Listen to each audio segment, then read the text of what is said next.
예수님의 제자 훈련 27번째 눈치 기도라는 제목을 가지고 하나님의 메시지 선포합니다.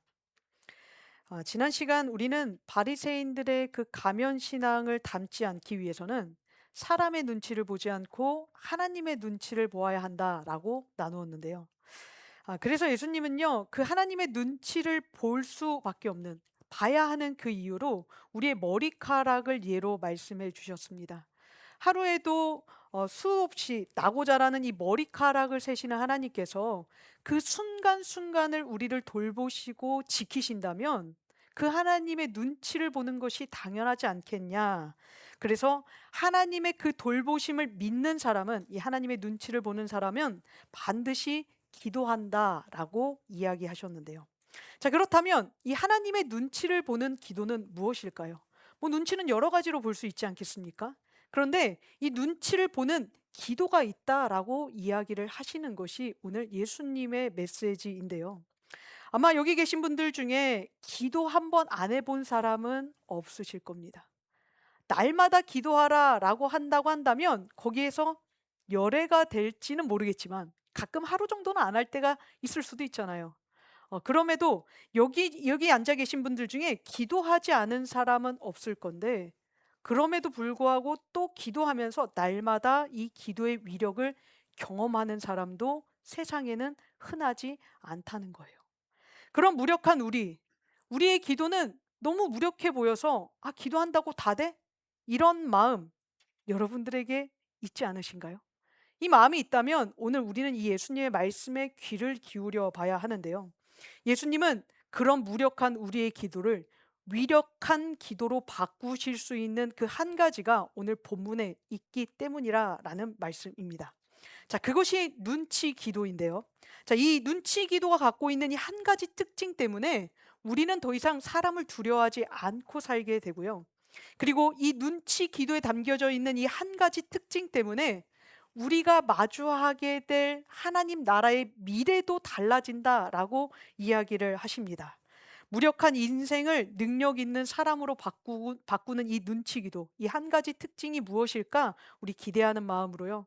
함께 이 본문의 말씀 살펴볼 때 오늘 나의 기도를 점검해 보시고 내 기도에 이 기도가 담겨져 있는지, 예수님이 구하라고 하는 이 한 가지가 담겨져 있는지 다시 한번 생각해 보아 그 한 가지를 구할 수 있는 저와 여러분 되시기를 예수님의 이름으로 축복합니다. 자, 오늘 예수님은 이 눈치 기도의 한 가지 특징이 무엇인가를 말씀하시기 전에 이 땅에 살면서 이 기도를 한 사람과 이 기도를 매일 한 사람이 있고요. 이 기도를 안 한 사람, 하지 않은 사람의 이야기, 그들의 결과가 어떻게 다를 것인가를 먼저 말씀해 주고 계시는데요. 그게 본문 8절과 9절입니다. 벌스 8 through 9인데요. 우리 같이 함께 읽어보도록 하겠습니다. 같이 읽습니다. 시작. 내가 또한 너희에게 말하노니 누구든지 사람 앞에서 나를 시인하면 인자도 하나님의 사자들 앞에서 그를 시인할 것이요 사람 앞에서 나를 부인하는 자는 하나님의 사자들 앞에서 부인을 당하리라. 아멘. 이 일은 나중 하나님의 심판대 앞에 갔을 때 일어나게 될, 벌어지게 되는 한 가지 상황을 말씀해 주시는데요. 이 땅에 사는 동안 우리가 예수님과 연결되었던, 계속하여 유지되었던 그 관계가 나중 하나님 앞에서도 지속될 것이고요. 반대로 하나님 앞에서 이 땅에서 끊어졌다면, 하나님 예수님과의 관계가 끊어졌다면 하나님 앞에서도 당연히 단절될 것이다라는 말씀입니다. 그 관계를 말씀하신 두 가지 동사가 시인하다와 부인하다라는 표현이에요. 자, 우리가 알게 되지만 이 시인과 부인이 갖고 있는 공통점은 인이죠. 인. 이 인을 통하여 뭘 이야기하는 건가? 우리의 고백을 이야기를 하고 있는데요. 시인은 그렇다라고 이야기하는 긍정, 수락, 어떤 것에 대해 받아들이는 고백이라면 부인은 부정, 거절, 단절, 무언가를 거부했다는 반응이 부인입니다. 우리가 이미 알고 있는 동사와 아주 동일해요. 그러면서 예수님은 뭘 이야기를 해주고 싶으셨냐? 오늘 인격적인 관계가 이 땅에서도 유지된다면 하나님의 나라에 가서도 유지가 된다는 거예요. 반대로 예수님과의 인격적인 관계가 이 땅에서 단절되었다면 그 나라에 가서 나중 하나님 나라의 심판대 앞에 가서 예수님, 내가 그때 그렇게 예수님 증거했잖아요. 내가 예수님 사역 그렇게 열심히 했잖아요. 그렇게 이야기한들 예수님 뭐라고 이야기하세요? 마태복음에도 나오죠. 나는 너를 모른다. 부인하실 것이다 라고 이야기를 하시는 게 오늘 이 말씀인데요. 자, 여기까지는 우리 너무나도 잘 알고 있습니다. 이게 어떤 이야기인지 여러분들의 인간관계를 돌아봐서도 알지만, 쟤는 내 친구예요 라고 하는 사람은 지금까지 여러분들이 관계를 유지할 것이고요. 그 사람이 내 친구였는지 아니었는지도 기억하지 못한다면 그 사람은 부인된 사람입니다. 너무 잘 알잖아요. 그렇다면 뭐가 시인하고 뭐가 부인하는 삶일까? 이것은 조금 더 디테일하게 오늘 예수님의 말씀으로 들어가 살펴볼 필요가 있는데요. 다시 말해, 단지 내가 예수님, 난 예수님 믿어요. 예수님, 난 교회 나가고 있어요. 예수님, 저 성경 좋아하잖아요. 라고 이야기하면 예수님 보시기에 너 나를 시인했구나. 그래, 나도 너를 알아. 라고 이야기를 해 주실 것인가? 아니면 오늘 예수님이 하신 이 말씀 속에 시인하며 사는 삶, 부인하며 사는 삶은 와의 다른 것인가를 우리가 살펴봐야 한다라는 이야기인데요. 자, 예수님 오늘 그 차이를 아주 확실하고도 분명하게 가르쳐 주십니다. 결론부터 말씀드리면 단지 말로만 할 수 있는 고백이 시인이 아니라는 것을 가르쳐 주시는데요. 그게 본문 10절입니다. Verse 10. 누구든지 말로 인자를 거역하면 사하심을 받으려니와 성령을 모독하는 자는 사하심을 받지 못하리라. 아멘. 이 시인하고 부인하는 것, 어떻게 보면 여기 안에는 시인한다, 부인한다 이런 표현이 제대로 나오지 않으니까요. 다른 구절처럼 들려질 수 있겠지만요. 오늘 시인하는 삶과 부인하는 삶 한가운데 예수님이 갑자기 성령님을 짜잔 하고 등장시켜 주신 것이에요. 예수님의 말씀을 보게 되면 예수님은 앞서서는요, 나를 부인하는 자 나도 부인할 거고 나를 시인하는 자 나도 시인해 줄 거다라고 이야기를 하셨는데, 갑자기 10절로 넘어와서는 말로 인자가 하나님의 아들 예수님을 뜻하거든요. 예수님을 거역하면 뭐라고 말씀하세요? 사하심을 받으려니와 용서해 주신대요. 그런데 그 뒤에 와서는 10절 뒤에 와서는 성령을 모독하는 자는 사하심을 받지 못한다라고 이야기를 하시며 상당히 모순되는 것과 같은 이야기를 지금 우리에게 들려주고 계신 건데요. 여러분들은 9절, 8, 9절의 말씀과 10절의 말씀을 읽으면서 어떤 생각을 하셨습니까? 아니, 분명히 나를 시인하면 나도 할 거고 나를 부인하면 나도 부인할 거다라고 말씀해 놓으셨고, 그게 예수님이 하신 첫 번째 말씀이잖아요. 그런데 그 다음 두 번째 말씀으로는, 그런데 나를 거역하면, 이 거역이 어떤 측면에서는 부인처럼 들려지기도 하는데, 나를 거역하는 것은 사함을 받을 수 있지만 성령님을 모독하는 것은 사함을 받지 못한다. 다른 이야기처럼 완전히 구분하여 이야기를 하고 계시다는 사실이에요. 헷갈리는 부분인데요. 나를 욕해도 되지만 성령님은 욕하면 안 돼. 이렇게 이야기를 해주시는 것처럼 들려지기 때문이에요. 그런데 우리가 성령님이 어떤 분이신가, 그분이 지금 우리 곁에 계셔서 어떤 일을 하고 계신가를 우리가 알게 되면 예수님의 이 말씀이 전혀 헷갈리지 않게 되는데요. 예수님을 믿게 하신 분이 다름 아닌 성령님이시기 때문입니다. 자, 여러분들에게 조금 더 설명하기 쉽게 하기 위하여 이 예수님을 믿게 하는 그 존재가 성령님이라는 사실을 우리 다른 성경의 말씀을 가지고 우리가 함께 생각해 보면 좋을 것 같은데요. 고린도전서 12장 3절입니다. 고린도전서 12장 3절. 우리 이 말씀 같이 한번 읽어볼게요. 같이 읽게요. 시작. 그러므로 내가 너희에게 알리노니 하나님의 영으로 말하는 자는 누구든지 예수를 저주할 자라 하지 아니하고 또 성령으로 아니하고는 누구든지 예수를 주시라 할 수 없느니라. 아멘. 두 분의 상관관계가 지금 사도 바울의 이 고백 속에서 아주 명확하게 드러나고 있는데요. 우리가 때때로 예수님을 주라고 고백하고 싶지 않을 때가 예수님도 있다고 이야기를 하셨죠. 그런데 성령을 만나고 나면요, 예수를 어떻게 된대요? 저주할 자라 말할 수가 없게 된대요. 성령을 경험하고 나면 예수를 주라고 고백할 수밖에 없게 된대요. 그게 바로 성령님이 하시는 역할, 성령님이 우리에게 베푸시는 은혜다라고 이야기를 하는데요. 자, 이 말씀을 기억하면서 다시 본문 10절로 돌아와 보도록 하겠습니다. 자, 다시 돌아오면 이제 이 말씀이 무슨 말씀인지 여러분들 이해가 가실 거예요.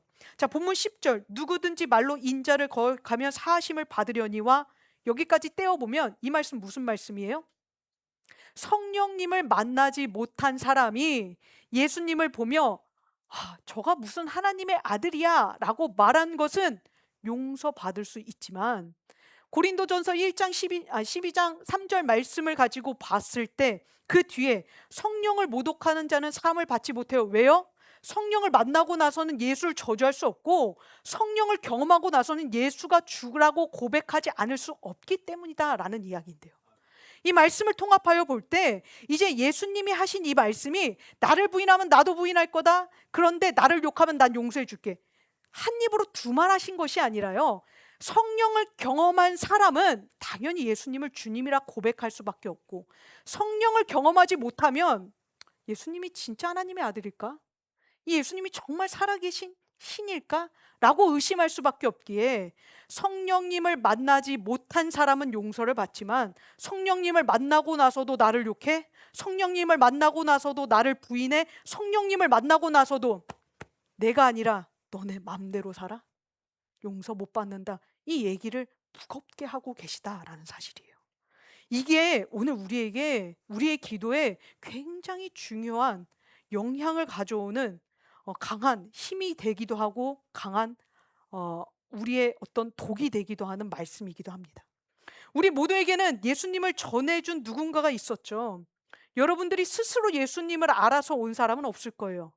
저 누가 전도하지 않고 제가 알아서 교회 찾아갔는데요, 그런다 할지라도 어떤 누군가가 예수라는 존재를 들려주었기 때문에 가신 것일 거고요. 아마 대부분은 부모나 친구나 아니면 또 다른 어떤 계기를 통하여 교회를 나가시게 되었을 겁니다. 예수님을 알려주고 말해준 전도자가 우리 주변에는 있었다라는 이야기인데요. 예수님 당시에 그렇다면 그 전도자는 누구였을까요? 예수님 자신이셨어요. 물론 예수님 전에 한 사람이 있었습니다. 세례 요한. 그런데요, 세례 요한은 일찍 죽임을 당했고요. 그 이후로 예수님은 스스로 내가 하나님의 아들이다 라는 것을 스스로 전도하고 스스로 선포하며 다니셔야 했는데요. 그런데 우리 예수님 처음 만났을 때 우리 모두 경험해 봐서 알지만, 누가 예수님 전해준다고 해서 여러분들 곧바로 예수님이 믿어지시던가요? 그래, 그분 하나님의 아들인 것 같아, 나 이제 그분 믿을래, 이렇게 재빨리 여러분들이 태세를 전환시킬 수 있으셨냐라는 건데요. 그때 주로 하는 표현이요, 곧바로 믿어지지가 않잖아요. 어떻게 인간이 하나님 신의 아들이겠습니까? 그리고 어떻게 그 인간이 우리의 죄를 용서하셔서 대속하여 주셔서 우리의 죄를 씻겨 주셨다라고 말씀하시고, 그리고 그 인간이 부활하셔서 우리도 나중 그 천국에가 우리를 부활시킬 것이라는 이 믿음, 이거 절대 그냥 올 수 있는 이해가 아니거든요. 그러니까 그때 주로 하는 표현이 말도 안 돼, 그런 일이 어딨어, 거짓말하지 마, 이렇게 표현할 수밖에 없게 되는 이유이기도 한데요. 이것이 말로 인자를 거역하는 일이라고 예수님은 말씀하신 겁니다. 그런데도 놀랍게도요, 예수님이요 참 너그러우세요. 이해심이 많으세요. 여기까지는 내가 용서해 줄게, 너네 몰라서 한 얘기잖아요. 그래서 십자가에 돌아가시면서요, 하나님 앞에 간절히 기도하세요. 마지막 한마디가 그거예요. 마지막 끝나기 전 마지막 전마디가, 하나님 쟤네 쟤들 죄를 몰라요. 몰라서 그래요. 알고 나면 못할걸요. 성령이 오셔서 깨닫게 하고 나면, 내가 죄인이라는 걸 알고 나면 누구도 회개하지 않을 사람 없을걸요.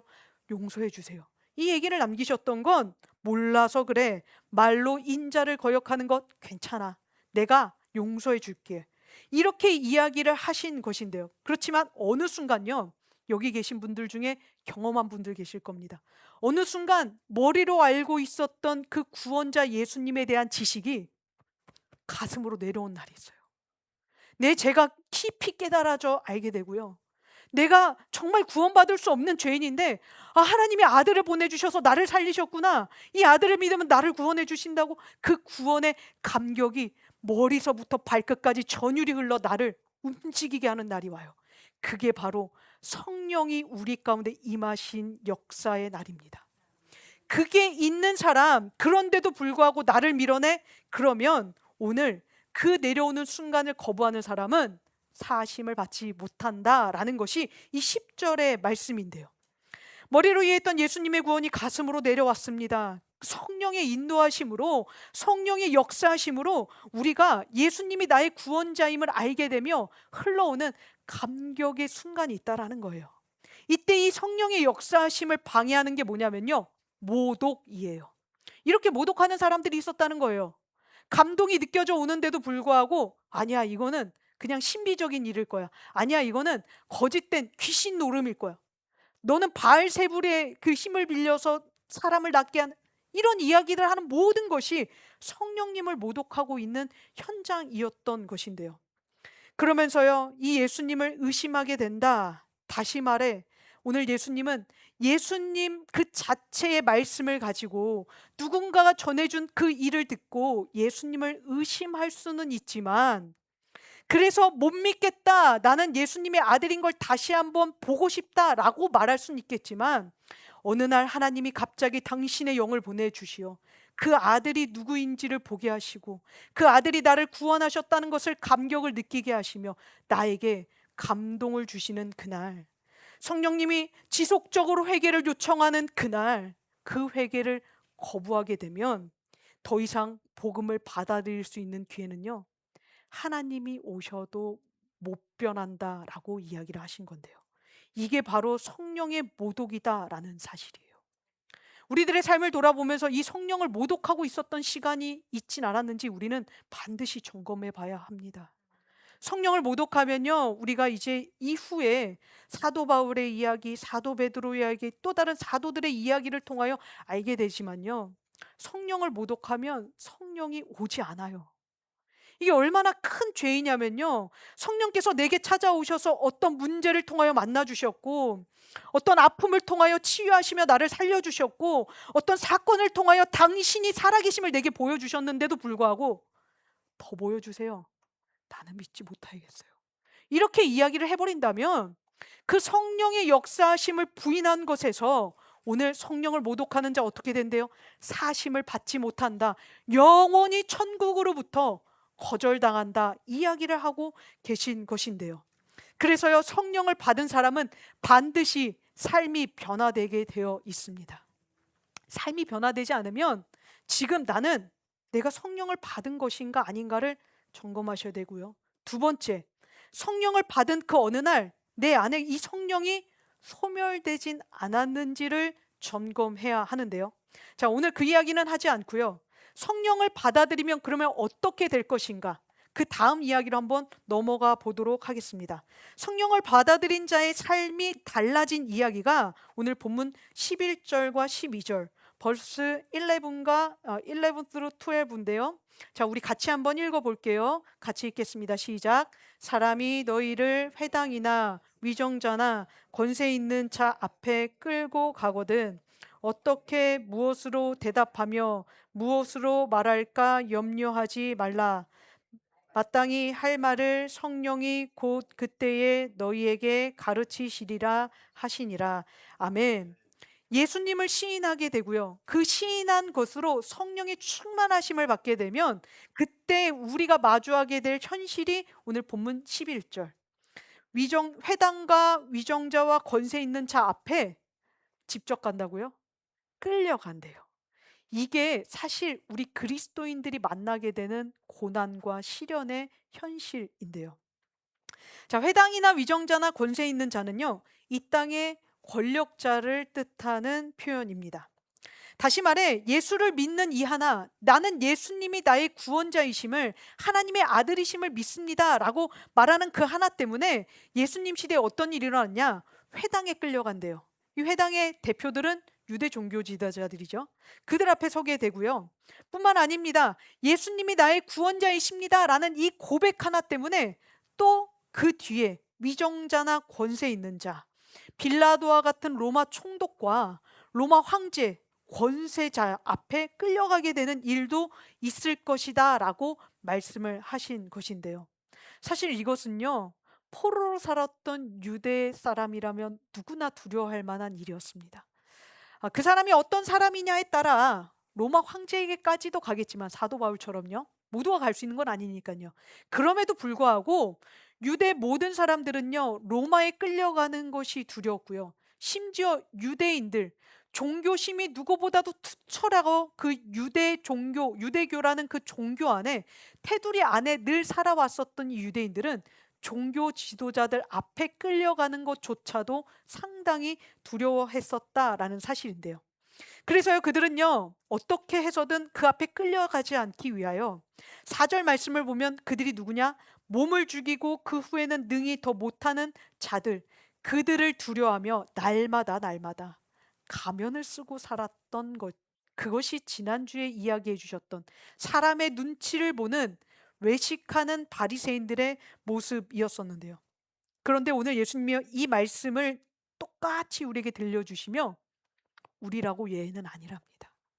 늘 사람의 눈치를 보며 회당에 끌려가지 않기 위하여, 로마 정부에 끌려가지 않기 위하여, 미국 정부에 끌려가지 않기 위하여 눈치를 보며 살아가는 우리의 인생을 두고 수치와 창피가 두려워 가면을 썼던 바리새인들처럼 그 앞에 끌려가는 것이 두려워 예수님을 구주라 고백하지 않고 살아가고 있다면, 사람들에게 어떤 시험과 어떤 고난과 어떤 수치를 당할까 내가 오늘도 예수님의 사람이라는 것을 감추고 제자로 살지 않고 있다면, 그게 우리가 쓰게 될 가면이다라고 이야기를 하시는 건데요. 그래서 이 외식은요, 그냥 허울만 좋은, 율법을 잘 지키는 그런 가면 아닙니다. 우리에게는 우리만의 가면이 있어요. 예수님을 믿는다고 말하기도 창피할 정도로 엉망으로 사는 내 삶이 가면이고요. 예수님을 믿는다고 누군가에게 말하면 저에게 약점 잡혀 무언가를 자꾸 해줘야 할 것 같아서 그 사실을 숨기고 있다면 그것도 가면입니다. 반대로요, 내가 예수 믿는 것을 누군가에게 자랑스럽게 드러내요, 나의 무언가 기득권을 갖기 위하여, 혹은 나의 어떤 힘을 유지하기 위하여 그 종교심을 발휘하고 있다면 그 역시도 우리에게는 동일한, 바리새인들의 동일한 가면이 될 수 있기도 하는데요. 그래서 예수님은요, 제자가 가면 쓰지 않기 위하여, 특히나 지금 이 예수님 시대에, 또 우리도 마찬가지예요, 우리 시대에 예수님을 부인하지 않게 하기 위해 한 가지 이 독특한 기도를 가르쳐 주셨는데요, 바로 성령을 구하는 기도입니다. 이 성령이 우리로 무엇을 말해야 할지, 사람들 앞에서 어떻게 말을 하는 것이 필요한지, 사람들 앞에서 어떻게 이야기하는 것이 지혜로운지, 그 모든 것들을 종합적으로 다 가르쳐 주시는 유일하신 하나님의 영이시기에 마땅히 할 말을 가르쳐 주시는 이 성령을 구하는 것, 오직 하나님의 눈치를 보지 않는 사람만이 할 수 있는 기도다라고 이야기를 하고 계신 것인데요. 이것이 사람의 눈치를 보지 않는 하나님의 눈치를 보는 눈치 기도라는 사실을 믿으시길 바랍니다. 오늘 우리가 기도해요. 하나님 눈치 보고 사람 눈치 보지 않겠다고 기도해요. 그런데 그 기도 안에 성령의 능력을 구하는 기도가 없으면, 성령의 인도하심으로 하나님 오늘도 내가 예수님이 나의 구주이십니다라는 것을 당당히 드러내며 살아갈 수 있는 그 믿음의 고백을 담은 그 삶이 되지 않는다면 우리는 기도하지 않는 거나 마찬가지예요. 그냥 내 필요를 기도하는 거고요, 내 안녕을 기도하는 거고요, 내 사랑하는 이들의 평안을 구하는 것, 그것만이 기도가 될 수 없다는 것.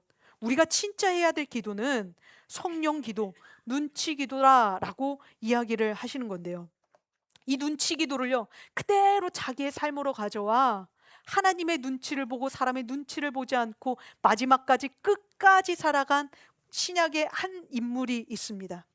그 말씀을 그대로 살아낸 베드로인데요. 베드로는 예수님이 잡히시던 날 밤 예수님을 몇 번 부인했죠? 3번 부인합니다. 누가복음 22장 57절인데요. 베드로가 부인하여 이르되 이 여자여 내가 그를 알지 못하노라 하더라. 아멘. 어떤 여인이 와서 베드로를 추궁합니다. 너 예수님과 함께 있었던 그 무리 아니냐? 그랬더니 베드로가 처음에 부인했어요, 한번. 그리고 났는데도 또 이야기합니다. 아니야, 나 너 아는 것 같아. 누가 주변에서 나 너 목소리도 들은 것 같은데? 라고. 베드로 목소리 얼마나 컸으면 목소리까지 기억을 할까요? 그 이야기를 하니까 베드로가 이렇게 이야기한 거예요. 이 여자여, 내가 그를 알지 못하노라. 철저하게 부인합니다. 여기서 사용된 부인이요, 오늘 우리 본문 9절 말씀에 이용된 나를 부인하는 자는의 그 부인인데요. 동일한 단어인데요. 예수님께서 이렇게 잡히시기 전날 밤 이미 이야기를 해주셨었죠. 너 닭 울기 전에 나 3번 부인할 거다. 그때 베드로 나 절대 안 한 겁니다. 예수님, 죽어도 안 할게요. 내가 진짜 끌려가서 같이 죽어도 나 절대 부인하지 않을게요. 라고 이야기했었던 베드로. 그런데요, 그 베드로가 가장 먼저 돌아섭니다. 12제자 중에요. 그 시간이 바로 이 저녁, 이 새벽 예수님을 부인했던 베드로였는데요. 그런데 예수님이 십자가에 못 박히시고 3일 만에 부활하셔서 이 땅에 거하시는 그 40일의 시간 동안 반복하여 베드로를 찾아가십니다. 제자들이 있던 집에 먼저 찾아가시고요. 또 멀리가 있었던 베드로와 또 다른 무리들을 만나 주시고요. 나중에는요, 이 베드로가 예수님을 찾아오지 않으니까요, 예수님이 베드로가 고기 던지는 그 바닷가 앞까지 가서, 갈릴리 호수까지 가서 베드로를 기다리고 계셨습니다. 식사를 준비해 놓고 올 베드로와 함께 밥 먹고 이야기하려고 그렇게 기다리셨어요. 그렇게 거듭 찾아오신 그 예수님을 보며 요한복음 21장을 가보게 되면 예수님이 마치 베드로가 3번 부인한 것과 똑같이 3번 물어보시죠. 베드로야, 네가 나를 사랑하느냐? 너가 나를 정말 사랑하느냐? 너가 나를 사랑하느냐? 이 이야기를 이야기하면서요, 베드로의 마음을 완전히 돌이켜 주십니다. 그리고 나서 승천하시며 베드로와 나머지 무리들에게 너희들 성령을 기다려라 라고 이야기하시면서 올라가시는데요. 자, 그리고 나서 베드로는요, 예수님을 만나 회개하였고요, 나중 마가의 다락방에서 함께 기도하며 성령을 기다리다 성령의 역사로 완전히 다른 사람으로 거듭나게 되었습니다. 그리고 나서 난 베드로의 고백을 보게 되면 베드로가 누구의 눈치를 보기 시작했는지를 알 수 있는데요. 사도행전 4장 18절입니다. 제가 읽을게요. 그들을 불러 경고하여 도무지 예수의 이름으로 말하지도 말고 가르치지도 말라 하니. 아멘. 이 말씀의 배경은요, 어느 날 유대 종교 지도자들이 한데 모인 거예요. 자꾸 예수님의 제자 12사도들과 함께 더불어 예수님의 제자들이 자꾸 무슨 기적을 일으키고 예수 그리스도의 복음을 증거하고 막 이렇게 정신사납게 하니까 그들을 불러서 경고합니다. 예수의 이름으로 말하지도 말고, 말하지 말라는 건 고치지 말라는 거예요. 가르치지도 말라, 복음 전하지 말라, 이 이야기를 무섭게 그들에게 경고한 건데요. 한마디로 오늘 말씀을 요약하여 붙여보면 예수님을 더 이상 시인하지 마라, 그는 하나님의 아들이라 말하지 말라라고 경고한 것이었는데요. 예수님이 잡히시던 날 밤보다 훨씬 더 무서운 순간이었었을 겁니다. 그런데요, 성령에 붙잡힌 베드로가 분명히 이렇게 그 전에 나는 도무지 모른다, 저주까지 할 정도의 베드로였다면 분명 이 공회에 그 많은 유대 종교 지도자들 앞에서 당연히 도망가는 것이 맞았는데, 부인해야 하는 것이 맞았는데, 베드로가 완전히 다르게 말을 하기 시작하는데요. 우리 다음 말씀 같이 한번 읽어볼까요? 우리 같이 읽습니다. 시작. 베드로와 요한이 대답하여 이르되 하나님 앞에서 너희의 말을 듣는 것이 하나님의 말씀을 듣는 것보다 옳은가 판단하라. 아멘. 내가 누구의 눈치를 보며 살 것인지, 너희가 보기에도 하나님의 눈치를 보는 게 맞는지, 아니면 너희들 눈치를 보는 게 맞는지, 너희의 말, 너희의 눈치를 듣는 것이 하나님의 말씀, 하나님의 눈치를 보는 것보다 옳은지 판단하라. 이야기를 한 것인데요. 이상하지 않냐는 거예요. 너들도 믿는 하나님, 너들도 보는 하나님, 눈치 보는 하나님. 그런데 왜 나는 하나님 아니라 너네 눈치 보라고 이야기하냐? 나는 그럴 수 없다. 거기에 대한 단호한 예수 그리스도에 대한 올바른 시인이 이 안에 담겨져 있는 베드로의 고백이 되었다라는 건데요. 예수님은 거역했지만 성령님은 모독하지 않은 베드로 인생의 결과물이 바로 공회 앞에서, 많은 사람들 앞에서 예수 그리스도는 주이십니다라는 고백이었다라는 사실을 믿으시길 바랍니다. 이 고백 누가 할 수 있냐면요, 오늘 예수님을 머리로만 아는 사람은 못해요. 그리고 예수님도 못한다고 이해하셨대요. 그런데요, 예수님을 머리로 알고 가슴으로 만난 사람, 성령이 역사하셔서 그 예수님이 나를 구원하셨다는 것을 이미 알아.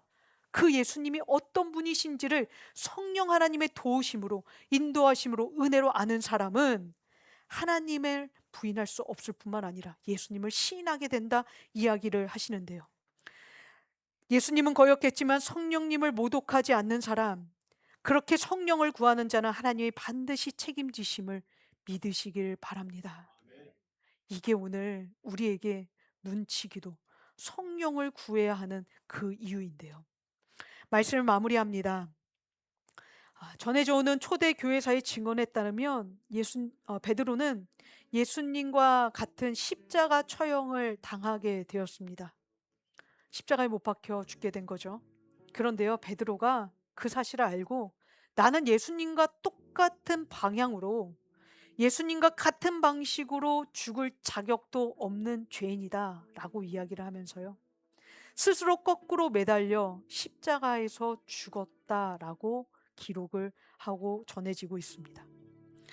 그토록 보고 싶었던 예수님을 이제 이 십자가형을 당하고 나면 만나게 될 건데, 그 예수님을 볼 면목이 없었다는 거예요. 예수님을 내가 3번 부인하긴 했지만 그래도 나중 성령의 능력으로 이 베드로만큼 열심히 산 사람이 어디 있습니까? 베드로만큼 성령의 일을 많이 행한 사람이 또 어디 있겠어요? 그런데도요, 베드로는요, 예수님만 기억하고 생각하면 늘 죄인이고, 늘 미안하고, 늘 죄송해서 난 똑같이 죽을 수 없어요, 이렇게 이야기한 것이 지금까지 초대교회사에 전해져 오고 있는 베드로의 마지막 모습인데요. 이런 베드로를 이제 하나님의 심판대 앞에서 만난 예수님은 부인하셨을까요? 시인하셨을까요? 이제 바꿔 질문해 봅시다. 지금 오늘 우리가 어찌어찌하여 더 살고 싶었지만 죽었어요. 그래서 하나님의 심판대 앞에 선다면 예수님은 여러분을 부인하실까요? 시인하실까요? 이게 오늘 우리가 오늘 이 예수님의 말씀을 무겁게 들어야 할 건데요. 하나님의 심판대 앞에 서는 날 우리를 변호하실 분은요, 예수님밖에 없어요. 아주 비싸고 아주 실력 있는 최고의 변호사를 누굴 데려와도 그들도 우리를 건져내지 못해요. 오로지 예수님만 우리를 변호해 주셔서, 하나님 내가 얘 용서했어요, 얘 들어가게 해주세요, 이 얘기 한마디 안 해주시면 우리 다 지옥 갈 수밖에 없는 그런 인생이 우리인데요. 오늘 예수님은 그 일이 어디에서 결정되는가? 우리가 매 순간 드리는 눈치 기도에서부터 시작된다고 말씀하십니다. 오늘도 하나님의 눈치를 보고 성령님의 인도하심을 구하면요, 오늘 나는 내 인생에서 예수님을 내 구주라 시인하게 돼요. 그 시인이 나중 하나님 나라의 심판대에 연결되어 똑같이 예수님도 나 제 알아요, 제 구원해 주세요, 하나님 제 보내주세요 시인하게 되고요. 오늘 내 인생에서 성령을 구하지 않아 내 마음대로 내 뜻대로 기도는 해요. 내 문제를 위해서 기도는 해요. 내 자녀를 위해서 기도는 해요. 내 필요를 위해서. 그런데 단 한 번도 성령을 구하지 않은 그 죄 때문에 오늘 우리의 인생이 이 땅에서 예수님을 부인하고 오로지 내 기득권만, 내 힘만, 나의 유익만을 위하여 살아간다면 나중에 하나님 나라의 심판대에 가서 우리도 똑같이 부인당하게 된다 이야기를 하시는 건데요. 이게 오늘 우리가 하나님의 눈치를 보며 성령님의 인도하심을 구하여 매 순간 함께하여 주시기를 기도해야 할 눈치 기도입니다. 우리의 기도 안에 성령님이 있는지 확인해 보십시오. 그리고 그 성령님을 구하십시오. 그러면요, 그 성령님이요, 똑같이 살아가는 일상이지만 그 일상 속에서 나와 함께하여 주심으로 당신의 힘으로 살아가게 하시고요. 그뿐만이 아니에요. 성령님이 하나님의 일을 오늘 내 삶에서 함께 만들어 가주신다 이야기를 하시는데요. 이번 한 주 하나님의 눈치를 보며 성령을 날마다 나를 돌보시는 그 주님만을 시인하여 그 성령님을 구할 수 있는 저와 여러분 되시기를 예수님의 이름으로 축원드립니다.